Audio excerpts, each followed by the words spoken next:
Good morning. Time for some food poisoning for thought. This is going to be a quick post because I'm running late and I don't have a lot of time, and I'm also engaging in NaNoWriMo. That's National Novel Writing Month this month. And so, as you can see from the bags under my eyes and well, you can't see my copious caffeine intake, but nonetheless, trust me, it's there. So this is going to be fairly quick. I've been talking this week about religion and how you should make your own religion because religion functions as a sort of toolkit, a social, technological toolkit that people need to provide things like structure and ritual and taboos and meaning. So, I'm going to start from here on giving you some examples, my own personal religion. And at this point, I'm just going to start by sort of explaining what the purpose is, because as we discussed previously, religions are there to answer a question. Buddhism is there to answer the question of suffering. Christianity is there to answer the question of sin. And so you have these sorts of purposes. What are they there to do? You've got things like voodoo, which is there to facilitate communication between the gods, the spirits, the Loa, and humanity. There's different purposes.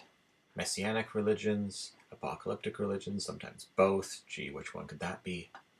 So, my personal religion I call the free path.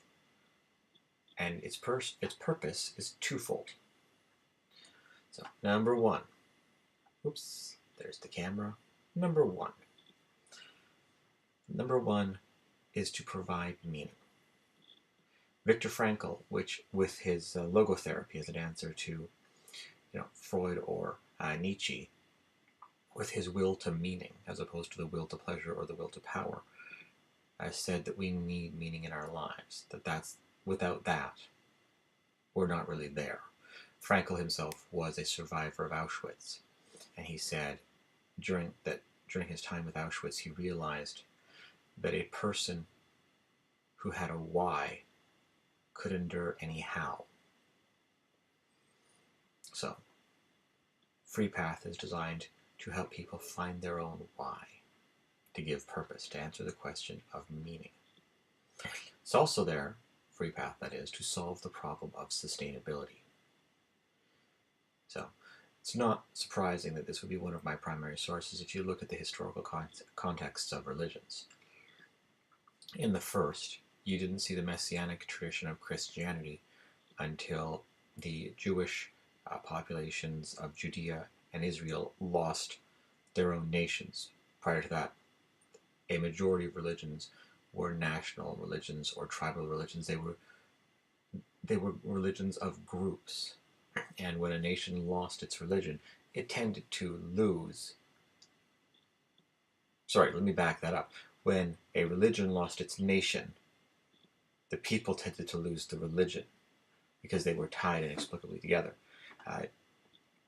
Judaism found a way around that by tying their religion to the book, and a splinter group of Christianity found a way around that by emerging with the promise of a new kingdom of heaven on earth. By contrast, Buddhism emerged out of the fertile ground of Hinduism as an answer to the system of Dharma. So, in a time when we have more than 7 billion people on a planet that can probably support less than 2 billion without fossil fuels, where we are killing 200 species a day, estimated, and rendering them extinct, the death of births, to quote E.O. Wilson, when we are changing the climate at a rate not seen since the Cretaceous, it only makes sense that a religion to emerge out of that would take sustainability as one of its purposes, the question it tries to answer. So, there you have it.